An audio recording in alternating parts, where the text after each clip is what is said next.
Guys, Deluded YouTube's and Golo Kante YouTube's Lucas Torreira. I'm back again with the Deluded Show. You guys know already. Thank you very much for getting back to me and suggesting I bring this. And yeah, man, I just hope I'm bringing you guys decent content. But let's crack on. Nacho Monreal.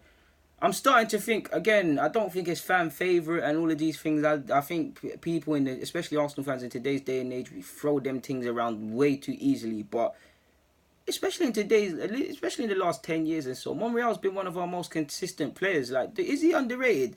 It's a weird one because Monreal's been, even in these last 2 years, he's been our most consistent player. But it's weird because you're looking at left back and it's an area that we need to address. Monreal isn't perfect. I mean, before I get onto that, it's an area we need to address. But if a man's assisting, popping up with the odd vital goal like he did against Manchester City, or was that Kohler? I can't remember. But either way, he pops up with a goal here and there.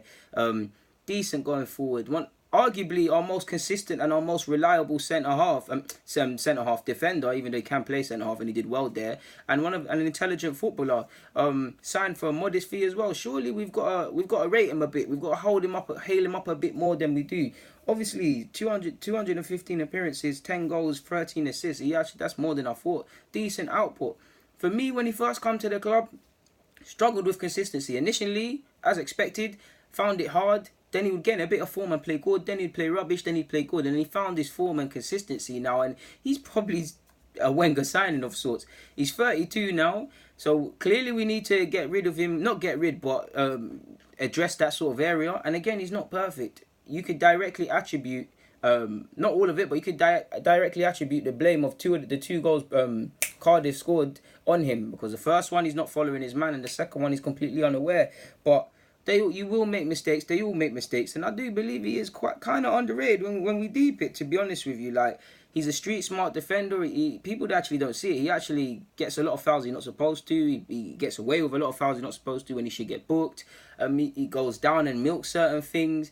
Good in our contribution going forward, combination play as well. Well, street smart, like I've said. What else did I write down? Interceptions as well. Big part of him. He's always intercepting the ball. Obviously, he's been ripped. He's been destroyed. I'm not saying he's Ashley Cole level. He's clearly not. But definitely in the last 10 years or so, since we moved to the Emirates, what left backs have been about? Because Traore was dead. Let's not gas it. Clichy's my guy, but Clichy was dead. Like, Kohler, I hope we could talk about Kohler in the same way, but he's injured at the moment and he struggled for form and he's better going forward. Going forward, I think Kohler's a bad boy. Defensively, there's a lot of issues, giving away fouls. Yeah, bare things, man. But I do believe Monreal, like, he's 31, turning 32, or if he's not 32 already, like, he can look back at fondness of his career here. Like, he's probably going to depart soon and go back to Spain, but he's been a good signing for us on a large part. Like, and I don't think he's being given enough praise or so. I don't think he's a fan favourite and things like that. But when you consider the man that we had at left back, Kieran Gibbs, I thought he was okay. But Kieran Gibbs, Santos, Traore, Clichy, there's not other names, is there? But yeah, man, you see what I'm saying? And then Monreal's clearly a class above them. So it's been a shrewd signing in a time where when you put our signings under the microscope, they either haven't developed, they haven't kicked on. We're still saying if they add this into their game, they could be this and all of that other jazz. So we'll see, man. But I do think he's slept on. Guys, Deluded, get in the comments, subscribe and do the rest, man. Thank you for tuning in to the Deluded Show yet again. I'm out.